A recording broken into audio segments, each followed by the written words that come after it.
Now, the U.S. intelligence knew the Chinese had captured these two crafts inside Mongolia. We also knew that they had recovered another craft in far northwestern China. Despite their peaceful intentions, these aliens were treated with hostility by the Han people, or the Chinese people that lived in that area.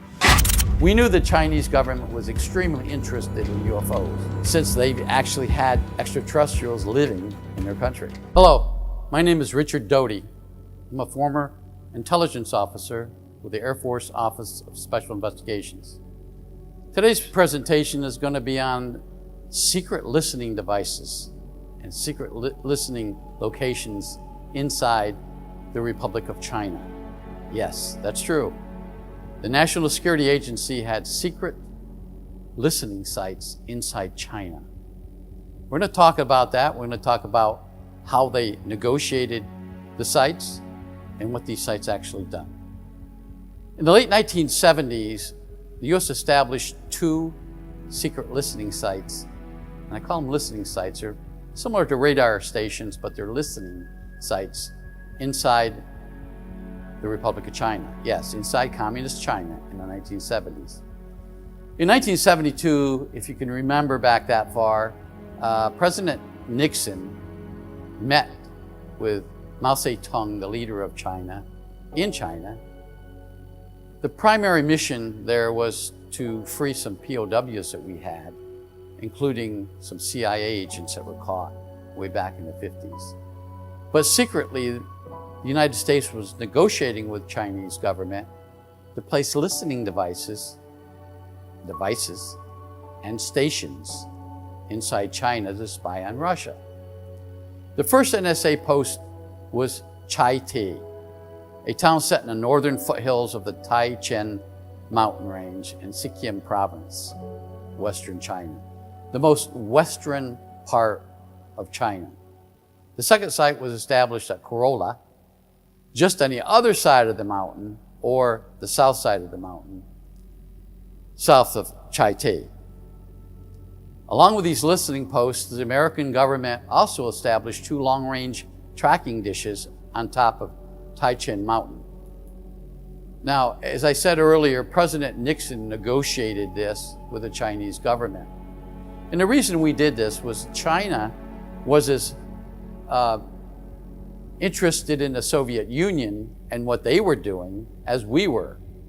Now, we did have listening stations in Iran back in the late 70s, but when the Shah of Iran fell in 1979, we lost those posts. We lost all our bases that we had in Iran. So we had to seek someplace else to put these listening stations. And China was the most opportune place because it was right next to China and right next to where the Soviet Union's missile sites were located. All their test stations were in an area just on the other side of the border with China.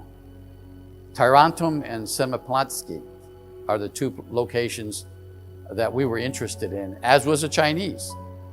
So we negotiated with the Chinese to build these stations. Now, the manning of these stations was a joint effort. The Chinese technicians that were trained, believe it or not, by the CIA in California and New Mexico, and special U.S. Air Force personnel manned these stations. They sat right next to each other, the Chinese and the Air Force personnel. Each one of them learned the other's language, so the Chinese technician knew English and the Air Force technician knew Chinese. We also, of course, had Russian linguists to tap into Russian language and Russian activity on the other side of the border. The Chinese personnel were all from a special directorate within the Chinese Army that dealt exclusively with technical intelligence. In 1982, the Defense Intelligence Agency became involved with operations at Chai-Ti and Corolla. Through classified contacts and through a U.S. company called Motorola, we developed a method of scanning systems to collect certain frequencies from equipment at both Chai-Ti and Corolla. Now, these frequency collectors or a method of collecting frequencies entailed some complex electronics. And that was all built into the equipment at both Chai-Ti and Corolla. Unbeknownst to the Chinese government, we secretly placed this advanced electronics equipment that collected frequencies in the equipment. Ironically, DIA found out that these signals that we were collecting wasn't from the Russians, wasn't from the Soviet missile bases on the other side of the border. Actually, they're the same frequencies that we knew that the extraterrestrials communicated in. So we were collecting extraterrestrial frequencies and signals from these listening posts inside China. We were also interested in what the Chinese government knew about ET technology. We knew that the Chinese government had been investigating this stuff, UFO activity, for many, many years. Back in the 50s, we knew Chinese was collecting intelligence regarding UFO activities. Sightings of UFOs were all over China, and particularly in outer Mongolia, which is today Mongolia. Incidents happened in Mongolia, including 2 crash sites that the Chinese government went in, unbeknownst to the Mongolian government, and recovered debris at these 2 crash sites. Now, the U.S. intelligence knew the Chinese had captured these two crafts inside Mongolia.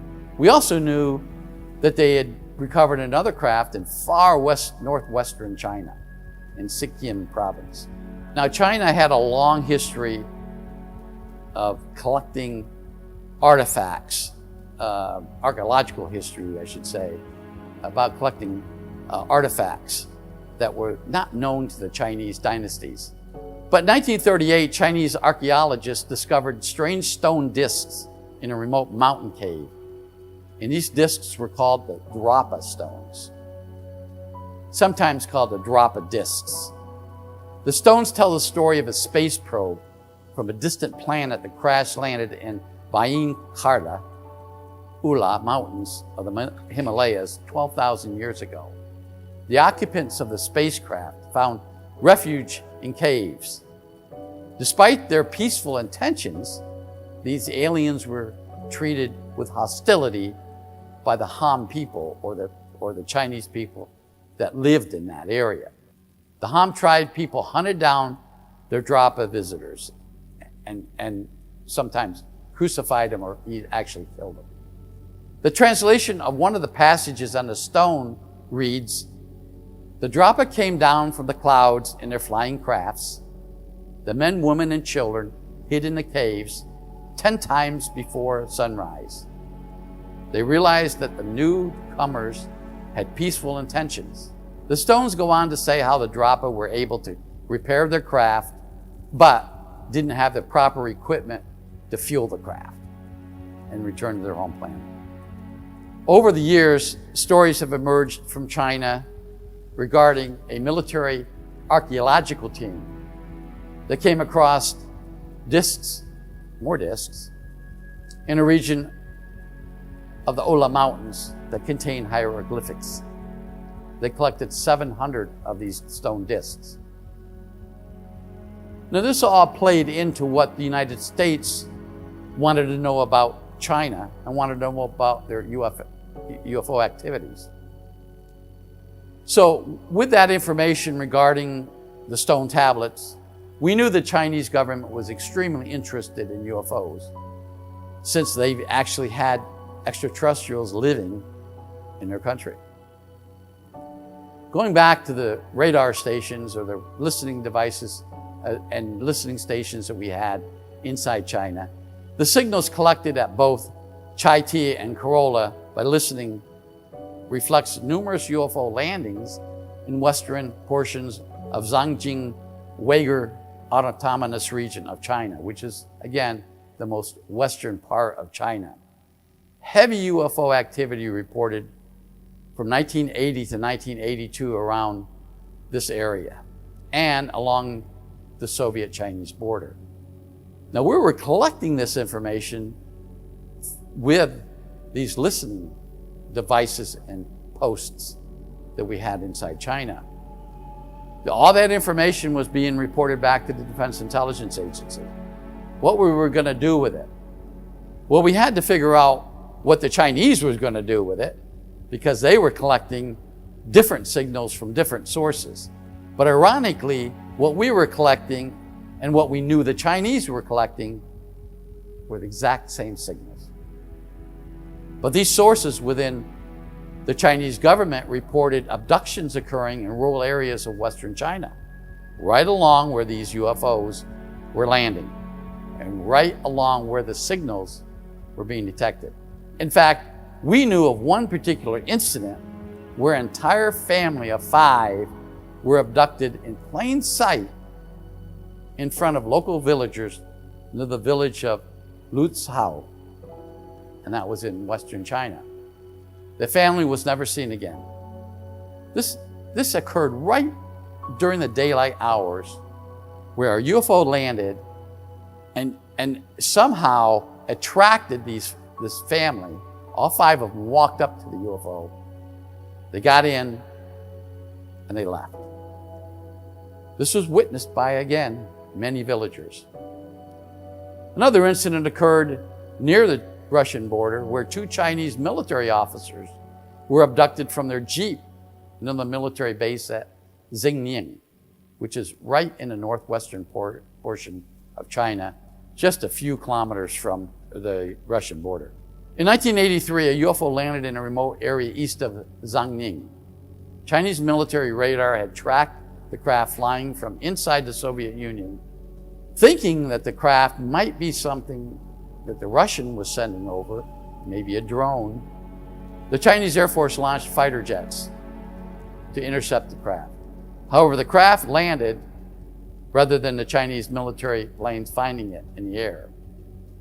The Chinese military ground forces were sent to the area, and according to voice intercepts, meaning voices that we collected from other intelligence listening posts around China, there was a confrontation between the occupants of the alien craft and the Chinese soldiers.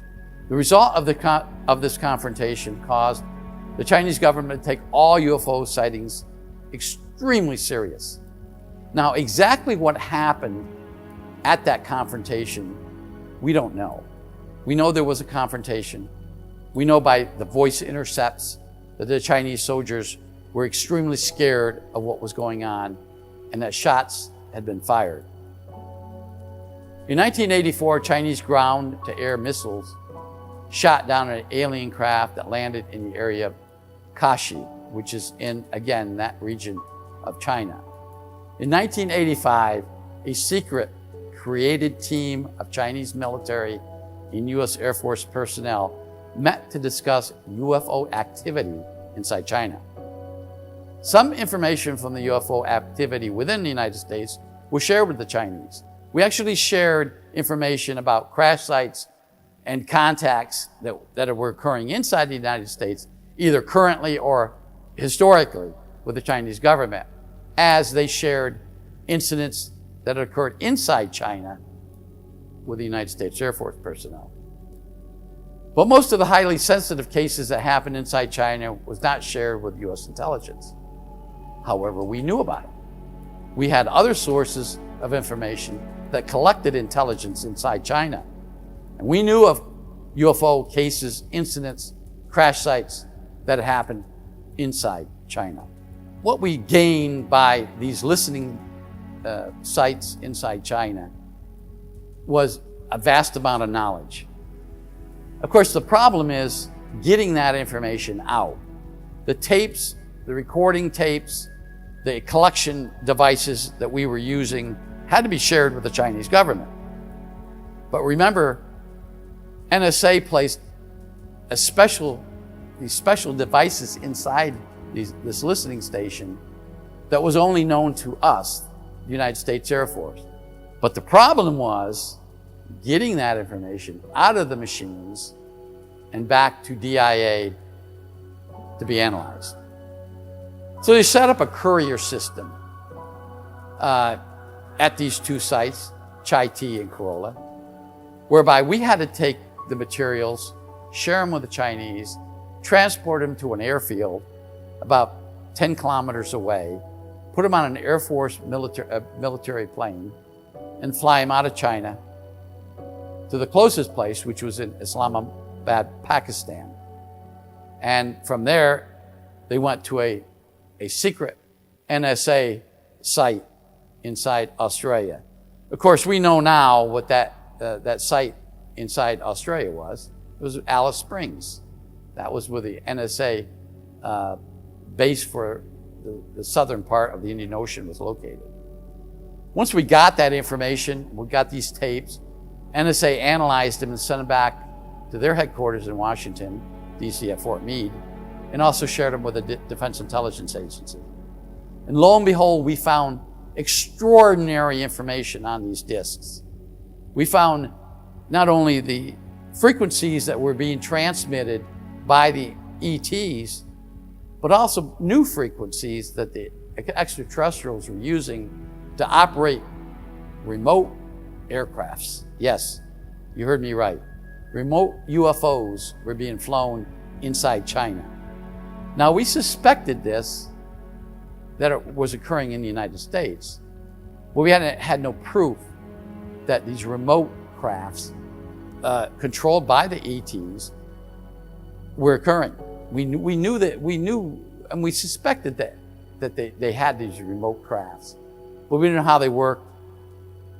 But based on what information we got from the Chinese, and by the listening devices we had, and the listening stations that we had inside China, we deducted the fact that these ETs were coming to Earth, staying in the outer atmosphere, and sending in drones, same drones that we operate, same type of drones that we operate today. The fact that we have drones, they had drones, remotely operated, and they were spying on not only China, but the United States, and I'm sure other countries. We had no control over how to counter that. Our technology wasn't advanced enough to fully understand how the ETs were controlling these devices and how far away they were controlling them. We collected this information. Remember, this is back in the 1980s, and we didn't know what to do with it then. Now, these two listening stations inside China are still there today, but they're operated differently. They're operated more openly, and they're not so much keeping track of the Soviets, or they're not Soviets anymore, of course. They're Russians. The Russians are still an enemy of the United States, and China considers the Russians enemy of China. So we're still trying to collect information from inside China using these stations. It's more difficult today, even in an open society, because the Chinese government is more aware of what we are doing and more aware of how we operate. So this presentation gives you, the viewers, a glimpse of what we were doing inside China in the late 70s and 1980s. I hope you enjoyed it. Until next time, I'm Richard Doty.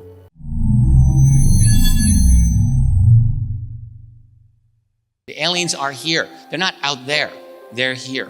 We don't know anyone who can make this. We don't know how to get the bond between the bismuth and magnesium at this level. This is way beyond anything that we know how to do. And when he meant we, he means like we human beings. They don't have it on their TV show unidentified, but he makes a statement that we've got crash retrieval UFO tech. The Pentagon admitted that the AATIP program did conduct UFO investigation. I consider myself quite lucky. I get to throw my life into a subject that is absolutely fascinating. Something that 25 years ago I thought I would traipse into for about 2 months. Really all it was, I was just curious. I think everyone starts out in a certain way. Some people start out with a dramatic sighting or an experience. Not me. I just started out with a little bit of curiosity. I thought I wanted to be a professor of history in a university. And I was studying a lot of politics, and I saw a book by the great UK author Timothy Good, Above Top Secret, the Worldwide UFO Cover-Up. I thought, Worldwide UFO Cover-Up? I want to see about that. And I was intrigued enough that I thought, I'll study this for 2 months just to find out one question. Not were UFOs real? I wasn't there yet. I was way more conservative than that. I just wanted to know, was this part of our history in any way? Was it true that there were generals and top intelligence officials and the like who were curious about UFOs? And if they were, I just wanted to know, how come it wasn't in any university history book I'd ever read? Like, why would it not be? How is that not an interesting thing? So I thought, well, I'll figure this out in 2 months and I'll move on. And that was 25 years ago. That's what this subject does to you. It grabs you, doesn't let go. If you're brave, if you've got the curiosity, it will not let go, because every one question you ask, if you get a little bit of a half of an answer to it, it'll raise another 10 or 12 more questions. And then you just keep going and you go down that rabbit hole, or many rabbit holes. And the other thing that I've often thought of, I want to move this over a little bit here, is that, in like the Matrix, right? How awesome it is. You get to take a red pill and see the actual reality. I wish it were that easy in real life. It never works that way. You have to take red pills all the time. Like, you get one question answered and there goes the illusion, and you see a little more clearly and you think, oh yeah, that's how the world is. And then 6 months later you realize, there's still more. And you just keep tearing through those veils. And for those of you who are younger and you think it ever stops, wrong, it doesn't stop. It keeps going. The veils are always there. But it is true, after enough time, you do start, I think, to see things a little more clearly if you're patient. It's funny now, because I've been doing this so long and I'm so fanatically dedicated to this subject. I think about it all the time. I'm lucky, I have a good education in the field, and even so, I find myself frustrated by the things I don't know. It keeps going. So anyway, I want to talk not about ancient history or modern history for that matter, but really recent developments in the field of UFOs. In the last 2 years particularly, if you've been following this, and this field has almost turned upside down, inside out. What's been going on? Are we achieving a kind of disclosure? I have thoughts about that, and hopefully I will share them. I just read a really bad article the other day by the astronomer Seth Shostak. I just have to say this. And the reason I call it bad is that he mentioned me as someone who thinks that, oh yeah, the government's going to disclose UFOs. And for anyone who says that about me, that's proof that you haven't really read a single thing that I've ever said. Like, I have never said the government's going to do this. And also, by the way, it's going to be great. Like, I've never ever said that. I've never believed it. So for people who may have read that article and don't know any better, this lecture might be a little bit of a corrective. So I will talk about the new face of disclosure. About 9 years ago, I wrote a book in 2 editions called AD After Disclosure. Had a great co-author, Bryce Zabel. He was one of the creators of the TV show Dark Skies back in the 90s. I bet some of you remember. Good show. Anyway, Bryce and I had a really good collaboration on this book, and it was really an exploration in the idea of how could there be an end to UFO secrecy. So we wrote this in 2010, and then we did an updated version about a year and a half later. And back then I had this idea, I think that it's still a valid idea, which is that disclosure is a paradox. I always said it was a paradox. I said it's impossible and it's also inevitable. It's both of those things. It's impossible, I always said, because the powers that be, the people who've got the power over this secret, there's no motivation, as I ever saw it, for them to give this secret up. It's too powerful, it's too transformative, it's too revolutionary. The idea that there are other beings of great advanced technology and maybe great intelligence, for all we know, who are interacting with us in this world. And the fact that interaction has resulted in a classified, what I've often called a breakaway civilization, where there's highly advanced technology in the classified world that's probably making a lot of money for those people lucky enough to be in on it. There's no motivation for those people to give that up. And then, of course, the social implications, maybe revolutionary implications that would come about as a result of getting this secret out. Too much, no motivation. So that's why it would be impossible. And people will write to me all the time. They'll say, you really have got this totally wrong. You think there's going to be disclosure. It's impossible. And I'm like, I'd say that all the time. But there's another side of disclosure. It is inevitable. It's inevitable because, as I've always felt, the secret keepers are only one part of the equation, right? They're not the only force in this game. They're not the only force in this world. We're in a very, very radical period of transformation, technologically, socially, politically. You might even say biologically, if you look into the future of what we call transhumanism. We're transforming our civilization in radical ways. We may already have developed some advanced quantum computing, and if not, then we're going to really soon. And everything else that goes along with advanced artificial intelligence, manipulation of the human genome, CRISPR technology. I mean, my God, where are we going to be in 20 years, let alone 50 years in our civilization? So with that in mind, I think with those changes that are coming, secret keepers be damned, they can't keep this secret forever. The tidal wave is too powerful. So then I've asked myself, well, how will this incredible secret, this great discrepancy in our world, this UFO reality, how will that discrepancy end? And the way I've looked at the UFO reality is this incredibly powerful thing that exists around us in this world that has been denied to us for our entire lifetimes. Denied to us in the sense that it's very difficult for people to have an open conversation in society about this. If you've had a UFO encounter, I bet many of you have, there's a really good chance that you probably have only told a handful of people about it, or less. And you think about the implications of seeing or experiencing something so utterly profound, transformative, powerful, inexplicable, and you tell no one. We're all atomized in how we deal with this most profound experience of our lives, of our civilization. That's a bad thing. And so that has to change somehow. And we call that disclosure, I suppose. After I published After Disclosure, I started thinking a lot about different scenarios of how that disclosure would happen. In other words, after I wrote the book, I continued to evolve my own thinking of it. And I had different scenarios, I guess you could say. So I called one fascist disclosure. That was back in 2011, 2012, I think I was talking about that. And premature disclosure, which was really the method of the book.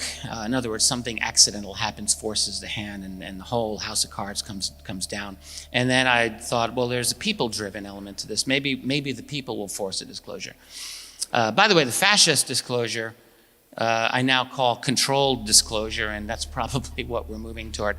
I think that's probably the leading one. I'll get into that in a moment. The way that I look at our world, I look at our world in a lot of different ways, but one way that you might find interesting is that we're in a race, a big foot race between us, the people, and our hierarchy, our elites, the masters of our universe, the people who meet every year at the Bilderberg meetings, or Council on Foreign Relations, or the Trilateral Group, or Bohemian Grove, or these type. Maybe they just have Skype meetings nowadays. I don't know what they do, but there are people who are at the very top of our pyramid, and they do own pretty much everything that's worth owning. We all know it. And so what's happened is something unexpected happened starting in the 1980s, and that was the internet. And it was, the implications of the internet really were, I have to think, unexpected. In other words, the explosion of creativity, the explosion of initiative, the explosion of communication and exchange of information that happened with the internet during the 80s and 90s and in the early 2000s. We all lived through it, and we all realized, my God, how impossible to have predicted. If you were living in 1985, and I remember 1985, this could not have been predicted.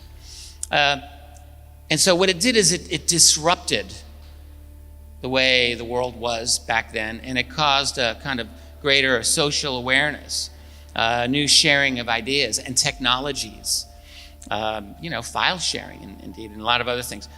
And so that caused a bit of a problem. If you're at the top and you want to control all of that, that's a problem. So what we're now seeing in our world, of course, is a reaction against that. And we're seeing it in YouTube, we're seeing it in Google. I'll get into that in just a moment again, but we are definitely seeing a rolling back of a lot of those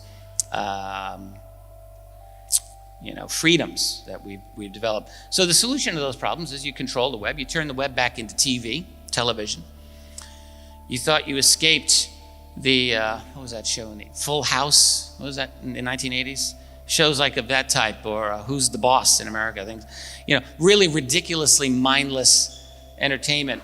I think we're going to be moving back into something like that if we haven't already. In the problem of sharing new ideas, new technology, that has a solution too. You control file sharing through international law.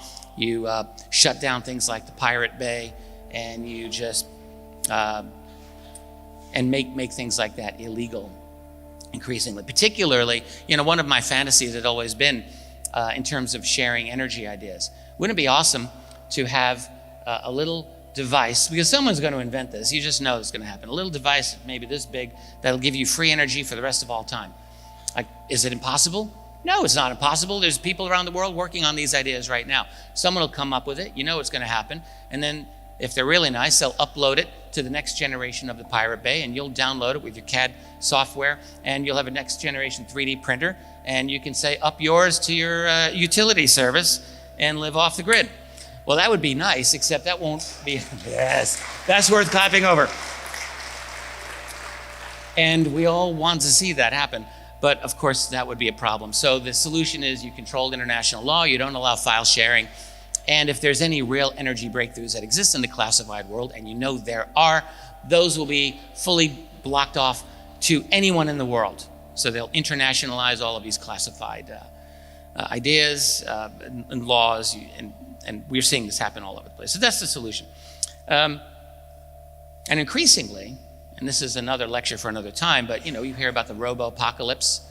Robo-apocalypse, that's a real word. I'm not making that one up. That's not the Terminator coming to kill you. That's just a Terminator coming to take your job. We're in a position now where it's a really big worry. Economists, technology experts are very definitely worried about the loss of jobs for all of the industrial world in the next generation or so. Could be 50% of all current jobs going away, maybe more. Not just physical labor, but a lot of intellectual labor as well. So what are you going to do? What will you do when there's half the population? There's literally nothing for them to do. That's a restless population. That's going to be a problem. The only solution for that is you create a total 24/7 police surveillance state in which you're monitored, tagged, facial recognition, voice recognition for the rest of all time. And that's on the way. Fun times ahead. So this is the world we're moving into. It's and I often envisioned a kind of disclosure, a fascist disclosure that would take place within the context of that type of a world. I was talking about this 10 years ago, and it frightens me to see that is one prediction. I wish it was not coming true, but I think it is coming true. Now, you remember about a couple of years ago, this lady was on the Jimmy Kimmel show, that's Hillary Clinton, and it was a very interesting thing. Jimmy Kimmel interviewed Barack Obama, he interviewed Bill Clinton, and he interviewed Hillary Clinton. And he asked all of them at one point or another about UFOs. And, a lot of people were like, well, Jimmy Kimmel must really be into UFOs. Maybe, but maybe. I've talked to some LA producers and people who've had experience in that, and their attitude is, look, none of those things are ever by accident. These are very, particularly when the Clintons come in or Barack Obama comes in, this is very carefully scripted. There are no accidents. This is not just casual chat that you have with these people. So the whole conversation he had with her about UFOs was not just an off-the-cuff sort of, oh yeah, by the way, let me ask you about that. No, it was all thought out. And he asked her about this, and she, I'm sure many of you remember this, corrected his terminology. She said, no, Jimmy, it's not UFOs. We like to say UAP. And she actually almost kind of mispronounced unidentified aerial phenomena, but she got it out there. It was obviously an attempt to rebrand UFOs before a very large audience. Actually, the phrase UAP has been around for a while, since the early 1980s. I believe it was coined by a very, very excellent researcher, Dr. Richard Haynes. But be that as it may, it worked its way into a number of militaries, including the UK military. They've used it. So she rolls it out on the Jimmy Kimmel show back in 2016. Interesting. What does it mean? Does it mean anything? Well, I think it does mean something. I think what we're seeing is an insider track, as it were, to rebrand and repackage the UFO subject in a different way to make it a little bit more palatable to the world. So I want to reevaluate the idea of disclosure, something that I guess I've been doing for the past decade. And I want to talk about controlled disclosure. I think that this phenomenon, this cover-up, has an expiration date. It cannot last forever. Nothing, no secret lasts forever. So the question is, when will this one end? How will it end? How much will it end is another question to ask. So, kind of talked about this already, the problem of the internet, that it brought incredible freedom of inquiry, incredible freedom of expression. By the way, the UFO subject is it might be the first substantive topic that actually made it to the internet other than computer programming. We're talking 1980s. There was no graphical user interface. Some of you remember those old bulletin boards that were out there. And I believe a gentleman named, I think it was Jim Corbin, back in 1986. 1986 started a UFO. It was a Jim Spicer. I think he might have been the one. Anyway, 1986. That was, I think, the first subject that made it to the news groups other than computer programming. So UFOs has been right there from the beginning of the world of the internet, and the UFO field has been transformed by the internet, just as much as the internet has been transformed by the UFO subject. It's really amazing. So where am I going to go with this? So, well, let me just move ahead. I want to keep going here. What we've seen in the 21st century is, we can call it a drip of disclosure. We've seen the great amount of information being shared on the web. That's one thing. We've seen a number of public attempts to achieve a disclosure event. The famous one by Stephen Greer in 2001 at the National Press Club, Washington, D.C. An incredible event, frankly. Over the years, my colleague Stephen Bassett organized a number of X conferences in Washington, D.C., and then that culminated in the citizen hearing on disclosure back in 2013. I was very proud to participate in that. And a number of other public events by folks like James Fox, Leslie Kean, Robert Hastings, a few others, where they would put together, and these are all on YouTube. So all through the first decade and a half of this century, we've seen this type of effort. And I have to honestly say to you, I participated in many of them and often wondered, is this really going to make any difference? I always felt that there would be a kind of cultural ripple effect. And I think that's true. On YouTube, a lot of these videos get lots of views, so they're transforming the culture little by little, but the political establishment hasn't really done much about it until recently. And then we're starting to see what I've just been talking about. We can call it the purge. Facebook, Google, YouTube, Twitter. It's really tough, I have to say. I've got a YouTube channel. Tracy and I do a show every week. I do a solo show every week. I have an interview show. And I get brought into the YouTube principal office on a regular basis because of dangerous things that I say to you that they need to protect you from. I'm not kidding. It's really frustrating because I never really know week to week, month to month, what's allowed for me to say and what's no longer allowed for me to say.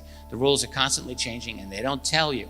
They don't tell creative content creators these things. And often when they demonetize or deplatform, they don't give good reasons or any reasons whatsoever. Clearly things are going on. The UFO subject hasn't gotten as much attention as politics have gotten in terms of censorship. But I'm going to tell you, this is a YouTube screen. This is a screenshot. I just did this 2 days ago on my phone. These are the first 4 pages of screenshots when I search UFO. You try this, all right? And by the way, well, let me do one thing at a time here. So you can see the top one is a game. It's a UFO game, and it only has 26,000 views, and it was the #1 result when I typed in UFO on YouTube. Why? Totally irrelevant. Then they give you, there's a Tic Tac UFO video or whatever that is from ABC News. It's got a lot of views, almost 800,000. What you see are all of these are from major corporations. So ABC, NBC, Sony Pictures, the UFO movie gets a lot of these. There's Gillian Anderson all throughout. CNN, CBS, BBC, and on and on. All of these are major corporate establishment-oriented news organizations, all of them. Nothing alternative. The Neil deGrasse Tyson, UFOs doesn't mean aliens. They put that one up. That's always one of the top ones. A year ago, got 700,000 views. That's good, but I'll tell you, there's a lot of UFO videos that get millions of views, but they don't get into the top results because they're not part of the establishment hierarchy. In other words, the only way that the establishment news organizations can win the search games is by cheating, and the algorithms are their form of cheating. And this one, I just did this a few months ago. I took this series of screenshots, I think in June, and you can see it's almost exactly the same. A lot of the same images are up there. A couple of differences. There's Nick Pope doing his basement office interview with the New York Post. That's kind of cool. I'm glad Nick got up there. But then you see all of these others, mainstream, all these establishment news.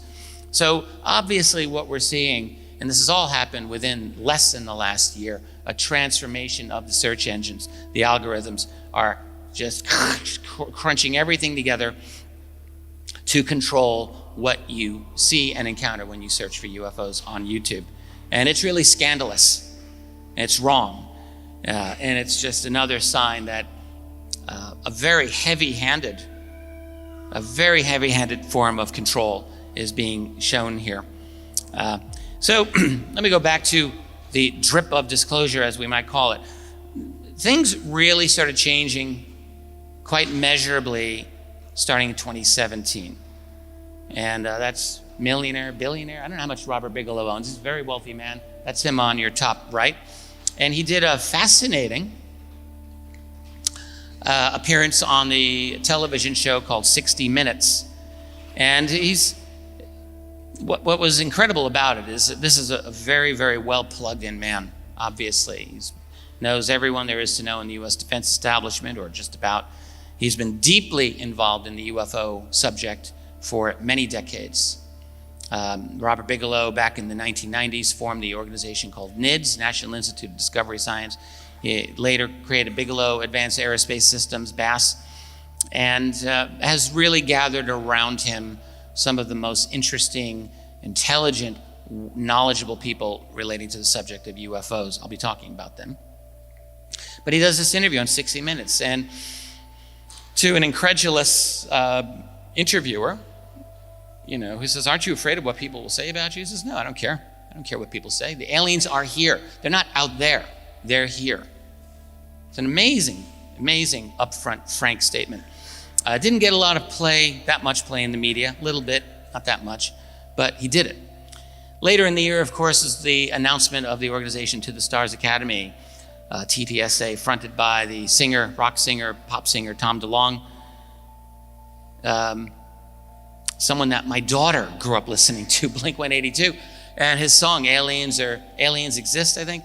But he was very serious about the subject, and as many of you have been following this, October 2017, they make their announcement. Behind him are the former spooks, former, current, who knows what they are, high-level intelligence, defense officials. One of them is a man that I do know personally. I'll just say that. That's Hal Puthoff, second from the end on your right. A very, very interesting, intelligent man of integrity, in my view. I've known Hal and talked with him for close to 20 years. The other gentlemen I do not know personally, but know a bit about them. We'll talk about them as we move on. But they announced, what's interesting about the TTSA announcement, there's a lot of ways to look at it. It's a business venture. They list themselves as an entertainment group. Does that mean anything? I don't know. I guess they're doing a TV show, so that's entertainment. Their science group, they talk about, wanting to bring classified technology to the public. I've been hearing this from different people for years and years, so this is the latest iteration of that. But what's really interesting to me is that you've got a very, very impressive group of individuals, and by any standard, these are impressive guys. And here they go in front of the world to talk about the reality of UFOs. They got a lot of things wrong right out of the gate, using a picture of a Mylar balloon to be used to describe a UFO. That was just a Bush League mistake, as we say in America. That was just a really bad blunder. But overall, I think that what they have done is very, very deftly bring out the subject of UFOs before the rest of the world in a way that has not been done, and almost as a direct, not almost, as a direct result of their initiative. You get the New York Times and Politico magazine just 2 months later putting out articles on TTSA. Didn't really get a lot of attention in these, but their information is what got into the New York Times piece in particular. It's significant that the New York Times wrote about this the way they did. You know, for 70 years, the New York Times didn't just write, you know, every now and then they would write about UFOs, but they did it constantly in the most snarky, wrong-headed, dismissive, debunking manner. So this is a complete 180-degree change. And it is a significant thing to ask, like, what is going on here? Now, there's a lot, in fact, they did 2 articles that day. Not 1, 2 articles. This was really the lead article, I guess you could say. This is the article that talked about the existence of a Pentagon program fairly recently to study UFOs. Wow, kind of an interesting thing. I mean, it's really kind of a bombshell. We've been in this now for 2 years and we've known about it, but just remember how much of a shock it was that the United States government at that time, that there would be an admission that, oh yes, we actually have been studying these UFOs. All the public knew for years and years is that the government closed it back down in 1969 and never reopened the investigation.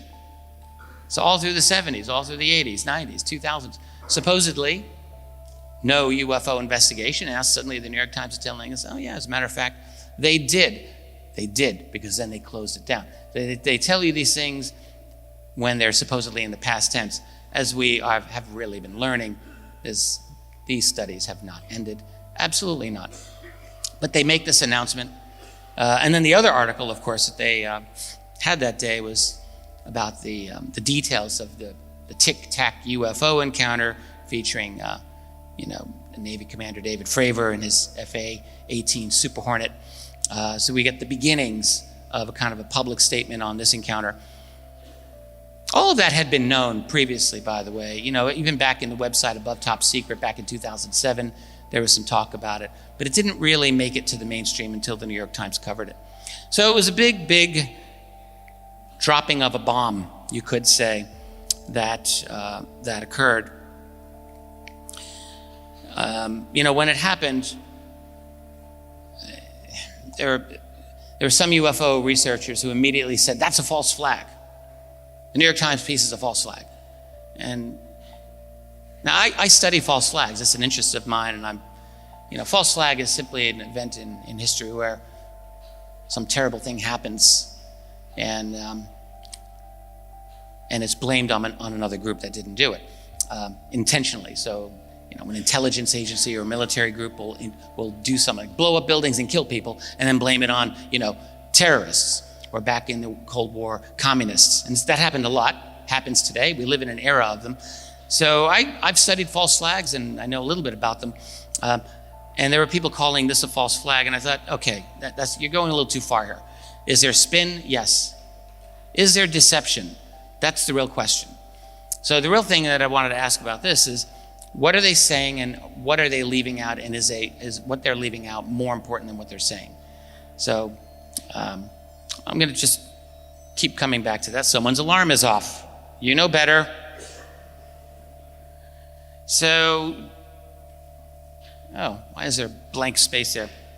Later in 2018, more of this information came out. This is George Knapp of KLAS in Las Vegas. George has been very, very involved in the UFOs subject since he interviewed Bob Lazar back in 1989. he publishes an analysis on these craft. This came out of Bigelow Aerospace's study. And by the way, one thing we learned in the New York Times piece, of course, is that Robert Bigelow of Bigelow Advanced Aerospace, the man who was interviewed on 60 Minutes, was the main contractor to the Pentagon program, which is known as AATIP, Advanced Aerospace Threat Identification Program. So Bigelow Aerospace got the main contract, $22 million for 5 years, not a whole lot of money, but there you go. And we're learning, by the way, that there was a lot more money than that going into this. Tom Dolan just did a tweet a couple of weeks ago saying, hey, what if there's more than just the AATIP program? And what if it's still classified? And what if it involves hundreds of millions of dollars that are still classified? Yeah, what if? Very interesting stuff coming out. Anyway, back in the spring of 2018, George Knapp published an analysis on these unknown objects by Bigelow Aerospace. And it's really interesting. So they did a report. They're finding these advanced aerial vehicles are not something that belong to the U.S. or any nation. So advanced, it rendered U.S. capabilities ineffective. This is a document that, in fact, this is parts of it right here, but I'll just read it. So advanced, it rendered U.S. capabilities ineffective, showed velocities far greater than anything known to exist. It could turn itself invisible, both to radar and to the human eye. What can do that? That's pretty interesting indeed. Essentially, it was undetectable and unchallenged. They go on, the report including statements from 7 F-18 pilots as well as radar operators on the ships. Despite the seriousness of the encounter, the pilots faced ridicule after their encounters. The Navy's initial report was buried, not forwarded to command. It was decided that the AAV, the Advanced Aerial Vehicle, was not a threat. They're talking about the 2004 Tic Tac UFO encounter, and this is just part of the paper. So that was released in the spring of 2018. That was kind of a big deal that came out. It's more toothpaste out of the tube. And then comes this lecture, just a little over a year ago, June 18, 2018. Hal Puthoff of TTSA, and Hal Puthoff's done many, many things in his career, gives a lecture that I think is one of the most important lectures of the last, I don't know what that is. We need some security over there. They're having fun. He gives a very important lecture. And by the way, I just want to point out, if Linda Moulton Howe's in the audience here, this is a piece that Linda was the caretaker of for a long time, and she gave it to Hal and his lab for analysis, and so she deserves a lot of credit for this. This was a piece that actually was sent into Art Bell back in the 90s. Art gave it to Linda. It was allegedly from a crash retrieval from the 1940s, I believe. What's interesting is that we've known about it for sure since the 1990s, still a long time. And what Puthoff is talking about, and by the way, you can watch this lecture on Vimeo. When I told him that this was on Vimeo, he actually had no idea. He was shocked. It's like, what? He thought this was going for a very quiet group, but it's out there. You can pay $5 US and watch it on Vimeo. Highly recommend it.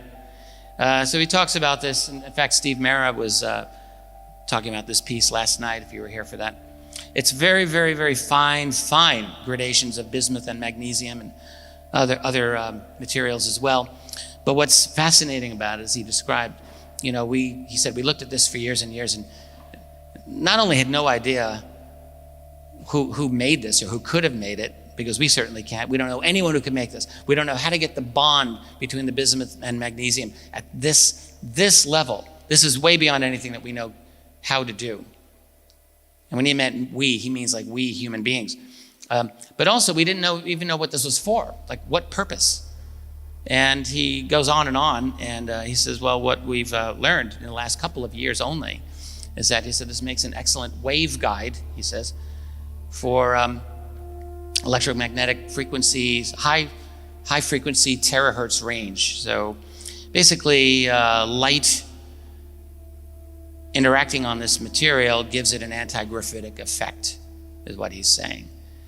And what's significant about it is it gets into a lot more detail than I'm going to give you here, but he's very clearly saying, this is only 1 year ago, this lecture, that this material, A, manufactured at the nano or possibly even angstrom level, which we don't know how to do the nano. As far as I can tell, we don't do manufacturing, nano engineering at that level yet.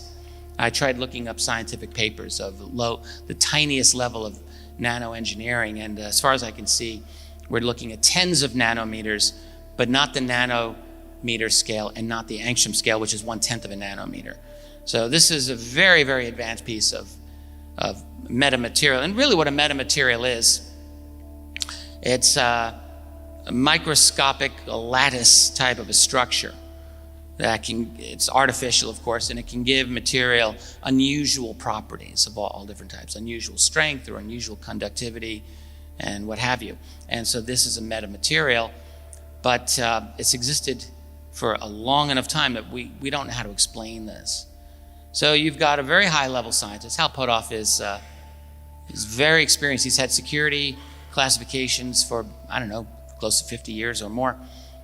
And here he is talking about this quite openly. Another thing he said in this lecture of his is, he said, I can talk to you about certain things for the first time without going to jail. I asked him recently, said, so who gave you the green light? Like, wouldn't we like to know? And he didn't really give me a good answer yet. I'm going to try to keep pressing him. He did not give me a very clear answer at all. But it's obvious that seems to me what you've got is a faction within some element of the United States government, United States military, United States intelligence community. And I think he's part of this faction. I call them Bigelow's Club from time to time. I think that's what we're looking at. You know, back in the 1980s, some people called them the aviary. And I think they've morphed. They've lost some old members, gotten some new members. And my take on these people is that they're trying to work their way into the labyrinth. They're trying to get to the center. They want the answers. I think even as recently as a decade ago or more, they were not at the center. And I'm not sure they're at the center now, but I think they're getting closer to the center.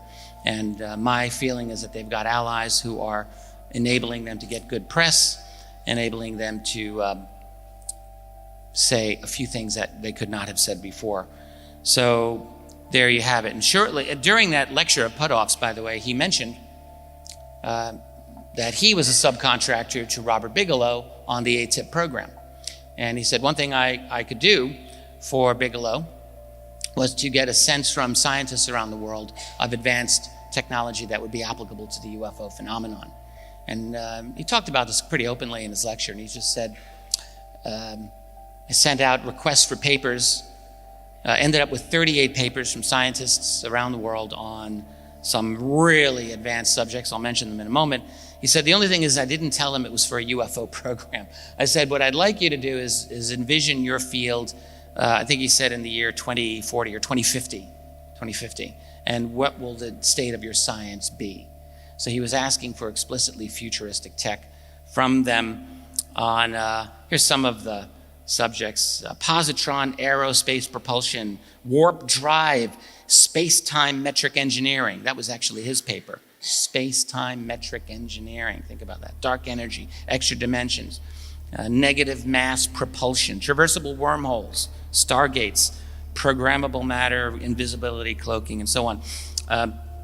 These papers appear on a Defense Department server known as the Joint Worldwide Intelligence Communications System, JWICS. He told me, Hal Puthoff told me, that these papers are considered the Bible on the JWICS server to this day. They are the most sought after papers on that entire server. Most of these papers, in theory, they're available if you write to the authors, but they're typically not out there to read. It's funny, after he mentioned this, there was a Freedom of Information Act request to get the titles of these formally from the Defense Department. They came out in January of this year. And a lot of the world of science completely misunderstood and botched the handling of how to talk about these. So, for example, the American Federation of Scientists, spokesperson of that leader is a man named Stephen Aftergood, wrote an article about this, and he just said this is like a waste of taxpayer money. I would beg to differ. I don't think he really understood or paid close attention to what was going on here. These are really important papers. They are the most cutting edge papers that we have at least available to us in the non-classified world on some of these technologies that exist. But it just shows you how far we are from getting the world of science to look at this subject in a serious way, or at least openly in a serious way. They are still a long, long, long way from understanding even remotely how important this subject is.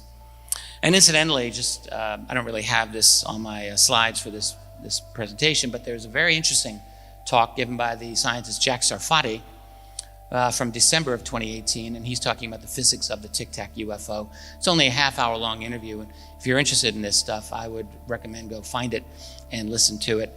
It's worth listening to several times. He's got some ideas, and he kind of piggybacks off of some of the things that Puthoff and Eric Davis also talk about in these matters. But what we're seeing is through 2019, the drip continues. Politico does another article on, some of you remember this, it wasn't that long ago, a couple of months ago, that the United States Navy was updating its guidelines on UAP, that is unknown aerial phenomena, UFOs, on how to report them. So the US Navy is admitting to the world that yes, we have these encounters with objects that aren't supposed to exist, but they do exist. They seem to exist. We don't know who they belong to.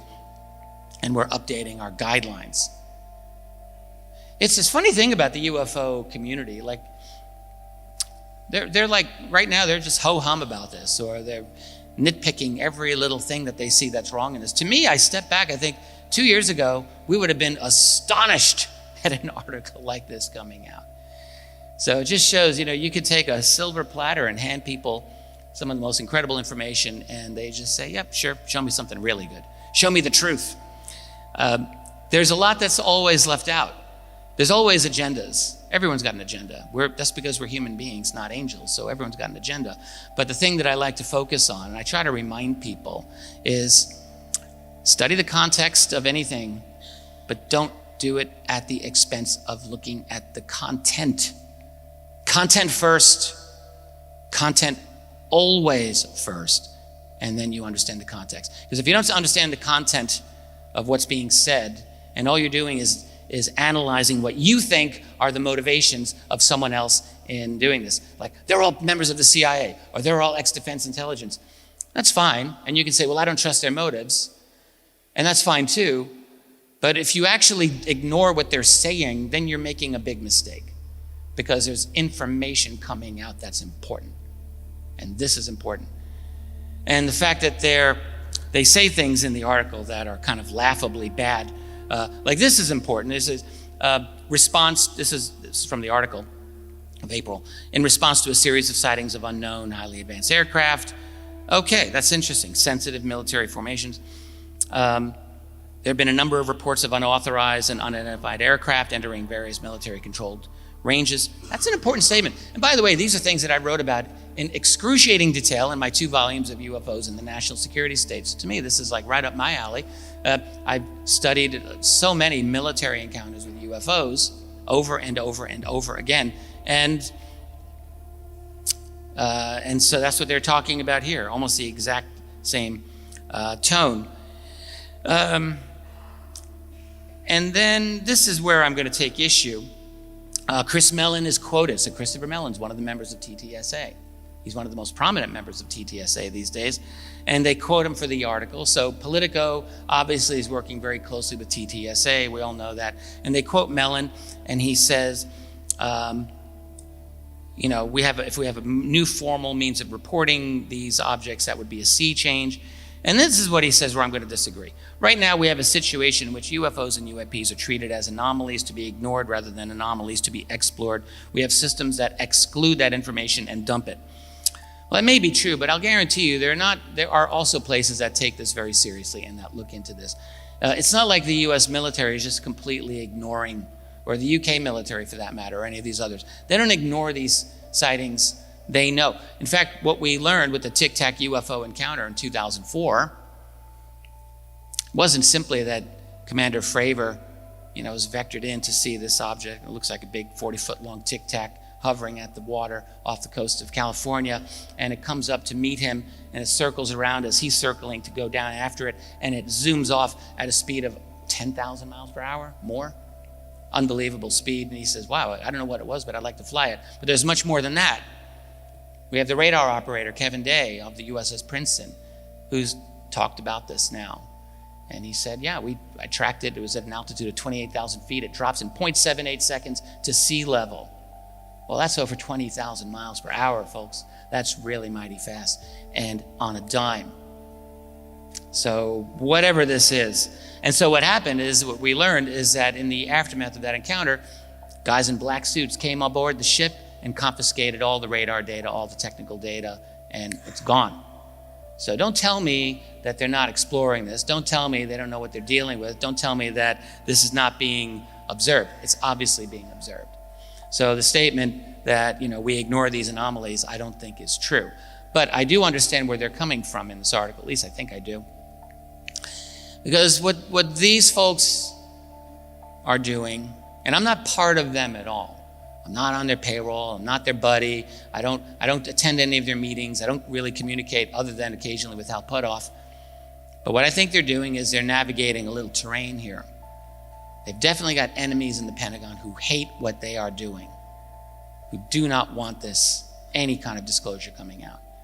They're also dealing with a hostile media, or at least what has been a hostile media, definitely a hostile scientific community, hostile academia. So they're positioning themselves in a certain way. That's pretty much obvious. And so they make these statements. We're ignoring this data. We need to pay attention to the data. Okay, I kind of get that. Let me move on. Oh yes, RT. Ooh, evil RT, be very afraid. I like bringing RT in every now and then because you're not supposed to like RT.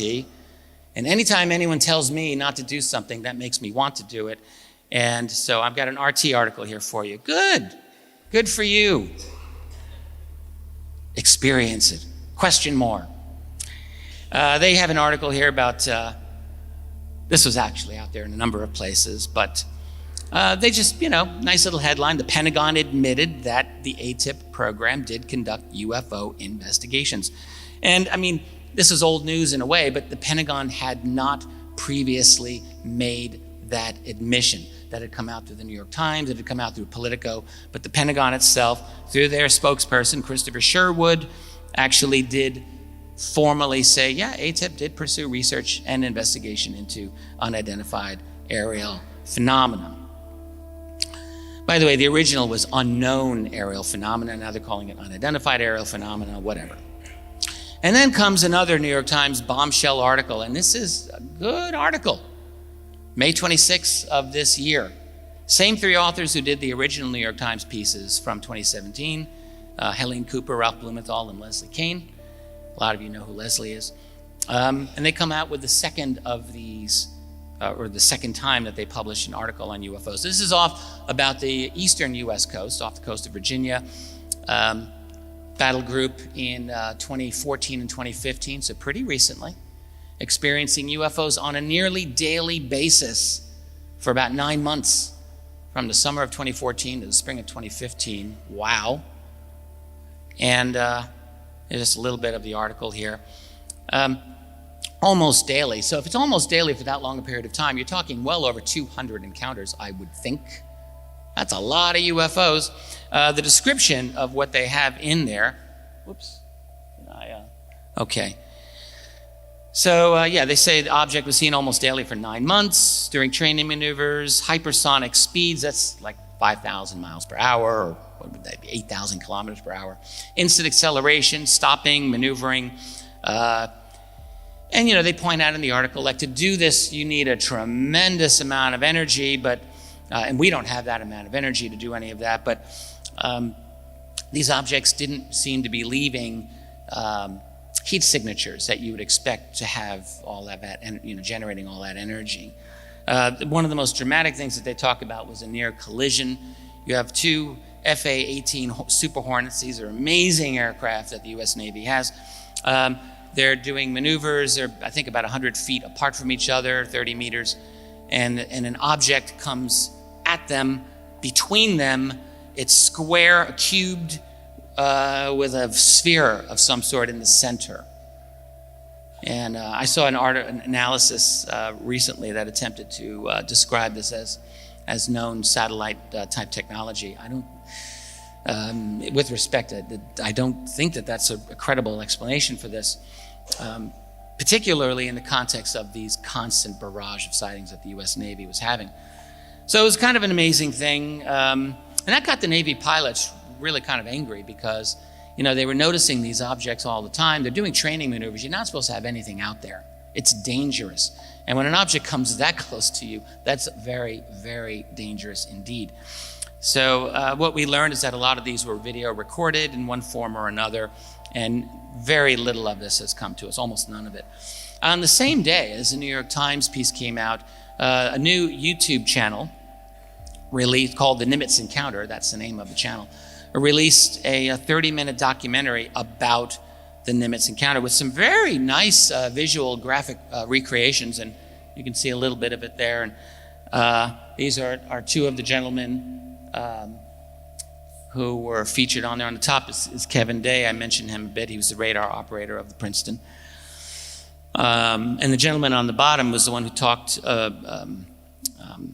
about how the confiscation of the data took place and the aftermath of this. So I would recommend go seeing that documentary. And all of this is very coordinated. So clearly you can see the fingerprints of TTSA behind all of this. And in the aftermath, Washington Post, they're even worse than the New York Times. Well, probably one of the worst publications in the United States is the Washington Post. They're terrible. And they've been even worse on UFOs than they are on everything else.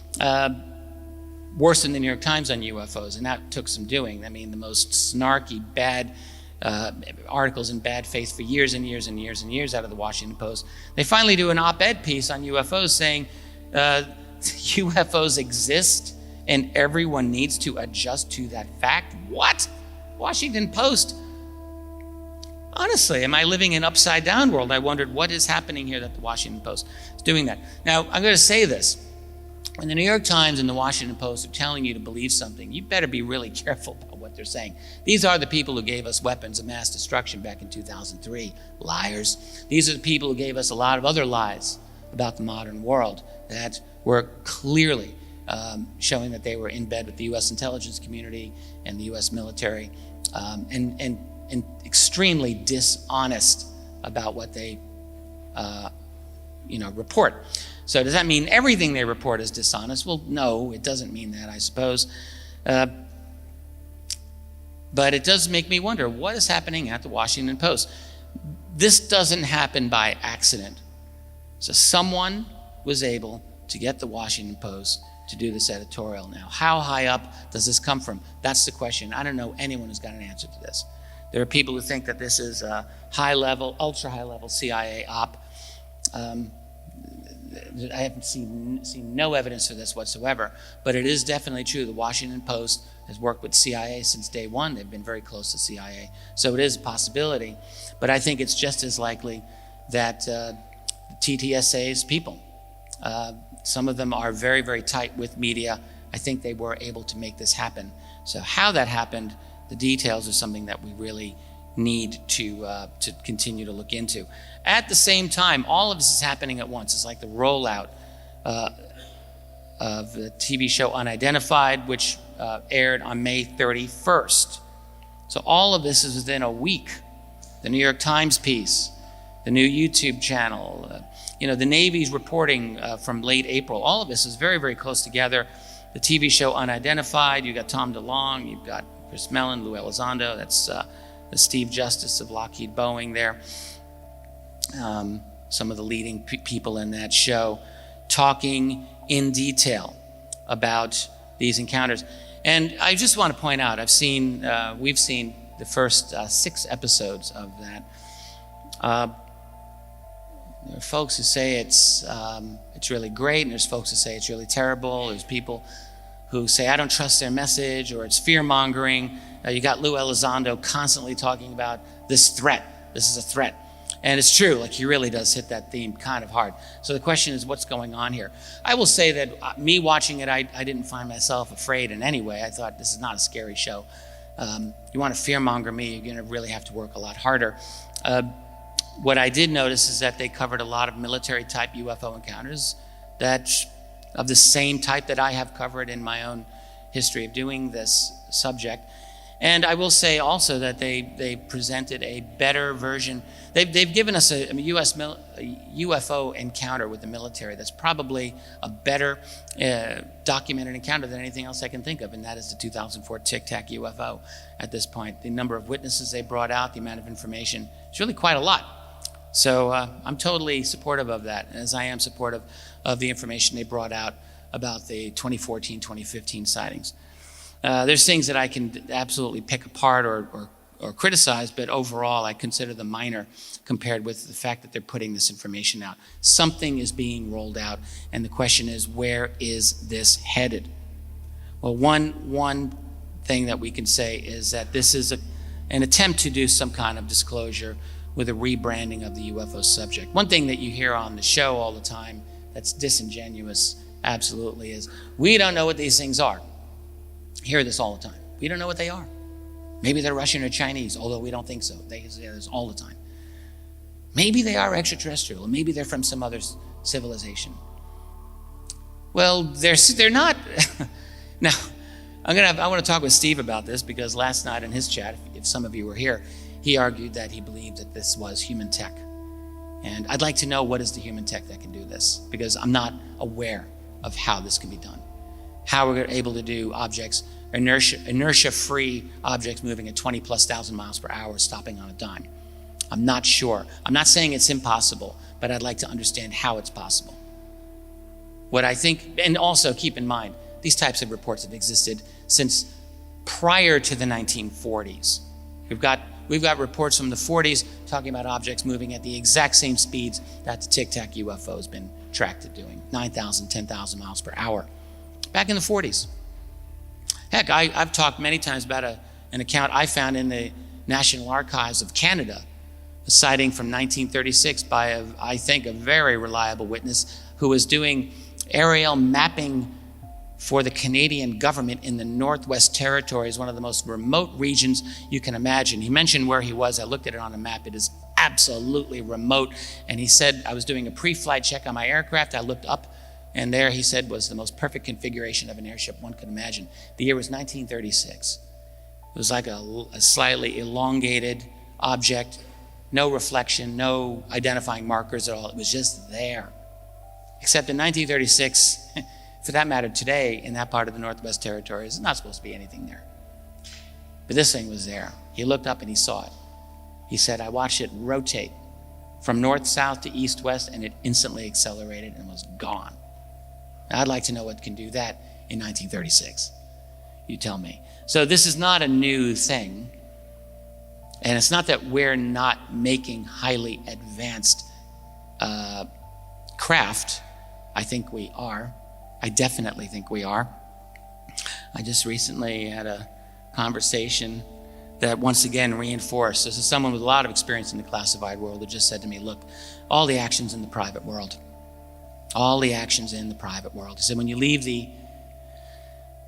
he's talking about the U.S. government, you leave the U.S. federal government, if you go into private industry, if you've had security clearances, you will get more and better security clearances, many more and often many higher level, deeper, better security clearances when you go into private industry. You can have access to things that you could never have access to in the federal government. I said, well, why? He says, well, because our private industry is where all the action is. Whether it's private industry making fast walkers out in space, that is UFOs, or private industry doing who knows what other kinds of crazy tech that they're working on. Federal government, the US federal government, he said, doesn't have the money, doesn't have the brain power to deal with this. It all goes to private industry. And in fact, what I've understood for a long time and what he just hammered home with me again is that, at least in the United States, because we have, in the US, the situation is so bad in terms of government secrecy. It's bad here. I mean, it's just as bad. But the difference in the US is that it's so much more. It's so much bigger. There's so much more money going into what's called the black budget, special access programs. All of this is, I call it legal illegality. In other words, the US government essentially serves as the police force and security force for these private companies, so they can make a bucket load of money off of my tax dollars so that they can study this tech in private. And the US federal officers and US federal government really have no oversight, like zero oversight over these programs. They just serve to protect massive private industry. And then, of course, you know, if you're high-level general or admiral and you go off into private industry, you go work for them as a senior vice president, and then you're in the club. So anyway, back to where is this all headed? We're looking at, to a limited extent, a form of disclosure with UFOs being rebranded in various ways. Well, one form of the rebranding is, and you see this with the show Unidentified, you see this with everything TTSA is doing. They're siphoning the history out of the phenomenon. It's as if the whole 20th century never happened. It's as if, you know, all the investigations of the past, all the sightings, all the encounters, all the military encounters didn't happen, and they're starting over with this, we don't know what it is. Well, I'm going to call BS on that, and you should too. But it's not that I don't understand where they're coming from. I look at what they're doing as a tactic. It's a political tactic. It's a way to try to get the attention of the scientific community, of an intensely hostile scientific community. I think that's what's happening. So what I would like to see from them is that this is simply baby steps, and that eventually, if we keep moving, we'll reintroduce that history. And if they don't do it, then the rest of us have to keep on it. I certainly will keep on it, and reminding everyone of the history of this phenomenon. But it's obviously being pushed, this disclosure narrative, by members of To the Stars Academy. That's very, very important. And the question that we really need to be asking is, who is authorizing this? Where is this coming from? I would like to know. I've been trying to find out. I don't have an answer. I don't know anyone who's got the answer. People who say that they have the answer, in my view, are just guessing. I don't know what the answer is. Some people say, well, the answer is that the CIA is pushing it, or some other deep state apparatus, in order to scare the heck out of people, to justify rapid, massively increased military spending on a new threat. And I'm like, I don't really find that very credible. In my country, they don't really seem to need much excuse to throw yet more billions of dollars into the defense industry. Now, I could see people, in other words, as a form of public control, I guess I would see it insofar as this. So let's pretend that all of us here are in on the secret. And we know that this secret has an expiration date. And we are seeing that, like, this is going to come out, like it or not. So we'll make the decision, all right, we're going to control the rollout of this information. We're going to control the spin for as long as possible. So I think it's going to be impossible to control it forever, but we'll control it for as long as possible. And, ramp up a little bit of concern, a little bit of threat. Yeah, get someone's attention. You got to do that.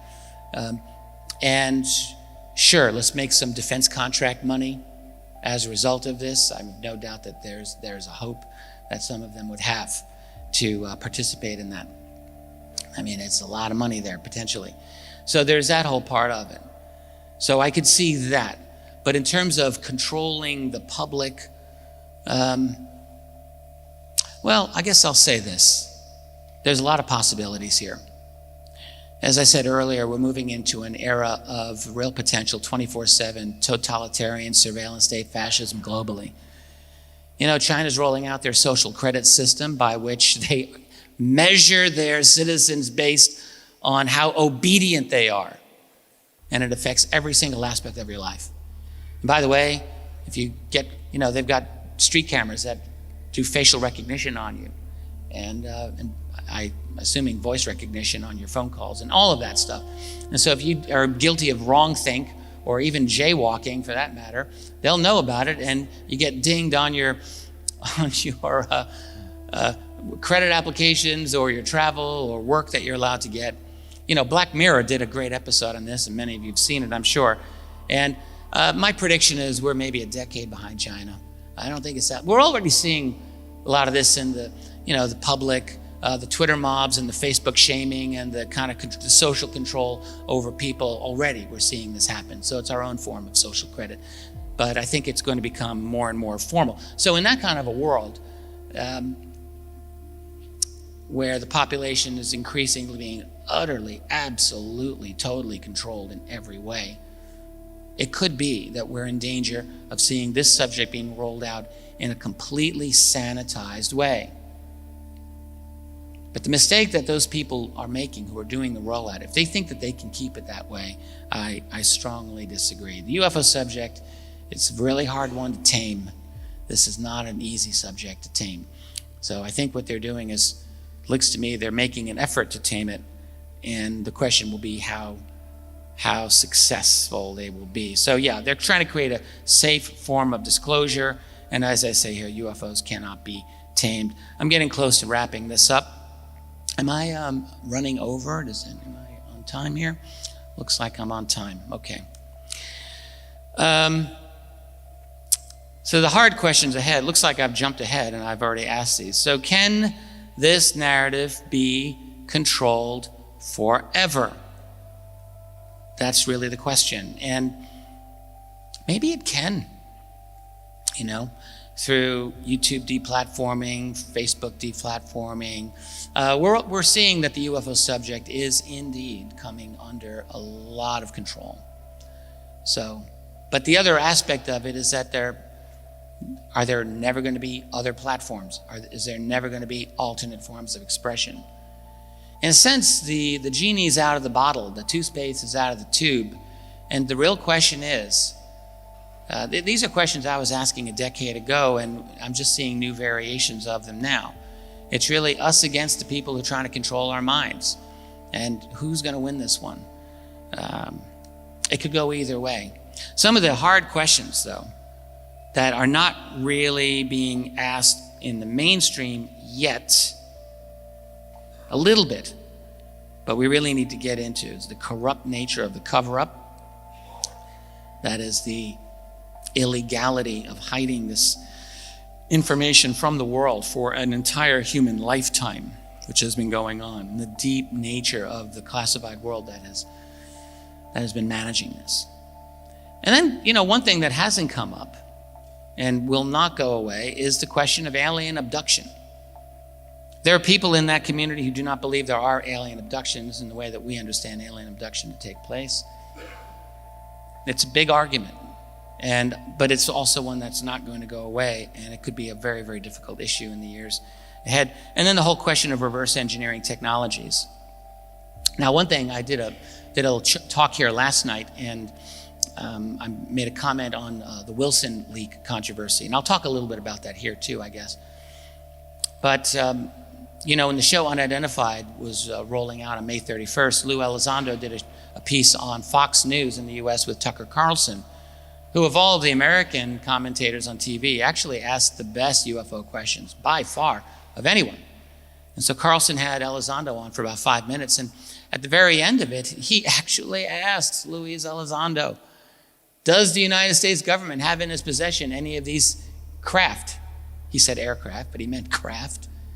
And Elizondo said, well, I got to be careful. I've signed non-disclosure agreements and so forth. But in a word, Tucker, yes, he said. He said it. It's on national TV. So you get this, so the TTSA people, in other words, they also are squeezing a little more toothpaste out of the tube. And once it's out, it's not going back in. So there's this admission. They don't have it on their TV show Unidentified, but he makes a statement that we've got crash retrieval UFO tech. And by the way, Dr. Eric Davis, who's part of this whole group, he's connected to the Stars Academy, and he's very close associate with Hal Puthoff, and he knows Dr. Kit Green very well. And Eric Davis made a statement to a friend of mine who contacted him that night after Lou Elizondo's statement, and Davis said, Elizondo's statement was 1,000% correct. Davis says this, and he said, I can't really say much more. He actually rewrote his statement to my friend, and instead of talking about crashed UFOs, it ended up as recovered, landed, and crashed UFOs. So he was very, very careful about that. So implying that, yeah, we've got it. And so now this whole theme of reverse engineering is indeed seeping out into the public. This is Admiral Thomas R. Wilson. This is him back in the 1990s. And I'm just going to talk about this very briefly. He's the subject of what I absolutely consider the most significant UFO leak, document leak of the 21st century. And in short, what happened. And I was shown a couple of pages of these documents back in 2006. I wasn't allowed to photograph them. I wasn't allowed to keep them, but I did see them. I read them pretty carefully. It's actually 15 pages in total. Over the years, I have talked about this quite a bit. A few other people have. Former astronaut, Apollo 14 astronaut Edgar Mitchell talked about them. Dr. Stephen Greer's talked about them. Because what happened is in 1997, Stephen Greer, Edgar Mitchell, and a few other people met with this man, Admiral Thomas Wilson, who was Deputy Chief of Intelligence for the Joint Chiefs of Staff back in those days. Very important position. He later became head of the Defense Intelligence Agency, another important position. Greer got a meeting with him to talk about black budget technology and the illegal nature of the U.S. cover-up that was going on and all about UFOs. They get a meeting with Wilson and some of his colleagues, including Wilson's boss.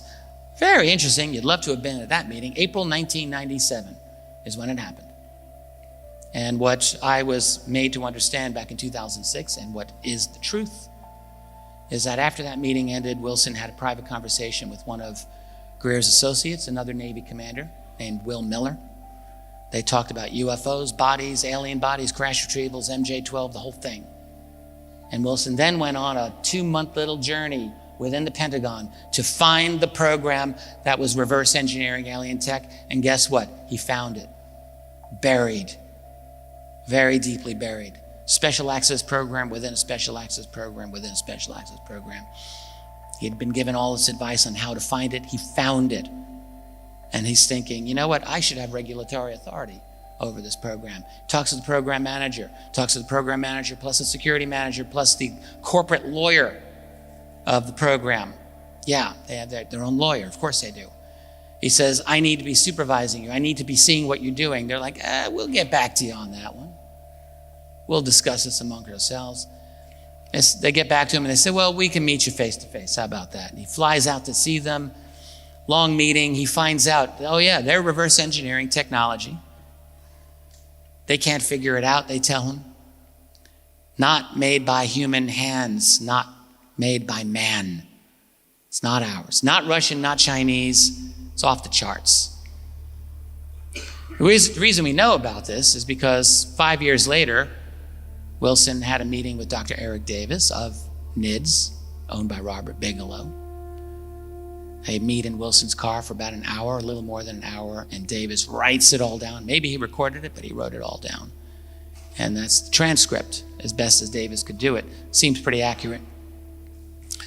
Wilson, by the way, was so angry that he meets with these guys in person. They tell him, yes, we're trying to reverse engineer. Painfully slow progress. It's really hard work. Maybe that was true, maybe that wasn't true, I don't know. Or maybe it's so compartmented that they were telling the truth, and maybe there's another program that's made better progress. That's how it is. The private world, you know, when my first book came out almost 20 years ago, my first reviewer, the first famous person to talk about my book was astronaut Edgar Mitchell. I was really lucky to get him. And he liked the book a lot. He said, I got one criticism of what you're doing. He says, my impression of your approach to this is you seem to think that there's a central repository of where all the secrets are kept. And he says, that's not my opinion. I think the whole thing is fractured. You've got privacy over here, you got secrecy over there, secrecy over there. And I'm at the point where I agree with him. I think that's probably what we're dealing with. So the folks who are talking to Wilson, maybe they're being truthful, maybe they were not being truthful about how much progress they've made. But they told him, yes, we're doing ET tech, can't figure this stuff out, it's really hard. He says, well, I want in. They said, nope, you're not in. Well, what's your criteria? Well, we're not telling you the criteria. But our criteria is that you're not in. They did show him the list of the people who were in the program. He said it's all private industry. No public people, no one he recognized, maybe one or two officials, but they were peripheral. It's all that company. By the way, the betting money is that it's Lockheed Martin. But no one knows for sure. So the implication of that is, oh, by the way, when Wilson retired from the DIA, he became a senior vice president with the organization. He's still with them. Everyone gets bought out. A company called ATK, an Advanced Weapon and Space Systems Company. So he goes in. Guarantee you that his clearances went way up after he left government service as well, just like happens so frequently. So what we're looking at is, oh, by the way, how did that leak come out? There are some really foolish people out there to this day who say this is a hoax. These leaks are a hoax. Wrong, not a hoax. Edgar Mitchell died in January 2017. These are from his papers. Edgar Mitchell was in on all of these conversations going on. A lot of his papers got out, from my understanding, and I wasn't part of it, but they came out legally with permission, so there you go. Someone's got them. I don't know who that person is. I may never know who that person is. I'd like to know, but I don't know. I don't know how much has gotten out. I sincerely hope more will come out. I'm very gleeful when I see more of this stuff come out. But anyway, they came out from the papers of the late Edgar Mitchell, and there's no question about that. So the implications of this particular situation make the disclosure scenario really complicated, because let's think about this. So we have a faction, let's call them the TTSA, or the Bigelow faction, and they seem to be pushing a disclosure narrative, which they definitely are doing it. They're rebranding UFOs to a certain extent, although private members of that group are dropping bombshell after bombshell. Elizondo, Chris Mellon, Hal Puthoff. They've made statements publicly over the last year that are quite... Tom DeLonge, with some of his recent tweets in July of 2019. Major statements, so more and more is coming out. So I don't know where they're going to stop with all of that. But it's the truth that they're pushing a disclosure narrative. And how far they're going to go or can go is a really good question. I don't know how far they can go, because ultimately, it seems to me, someone's going to run into legal problems where some of the core information could very well be not classified, but proprietary.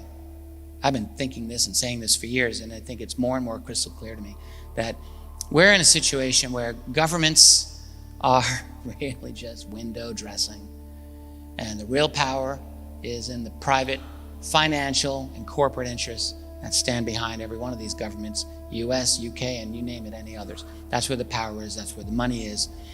And if the secrecy has gone beyond formal control of governments, including that of the United States, then we've got a real conundrum on our hands. How do we get this information out? Where is the information? It's just a whole new complexity to what I have always considered the greatest mystery of our time. I'm just wrapping it up here, and thank you for your patience, incidentally. The question is, how much can come out? One of the things that I did predict 10 years ago with after disclosure is a tipping point. So enough information comes out that it cannot be stopped. It causes a kind of avalanche. And I guess the question that I'm wondering these days is that avalanche going to happen? And how much can happen? And can it be controlled by the people who are dropping these little truth bombs here and there for their purpose? I don't know, but the interesting thing is that in this field, right now, we have gone through 2 years of the most tumultuous, upside down, inside out changing of narratives that I could have ever imagined. And we're not done. I have a feeling there's a lot more that's going to come out. I'm in the middle of a number of very interesting little conversations and investigations, and I've got colleagues who are equally involved in some deep stuff, and I know there's more that's going to come out this year. So keep your eyes and ears open. There's much more to come out. That's my website, and I want to thank you very much for your time.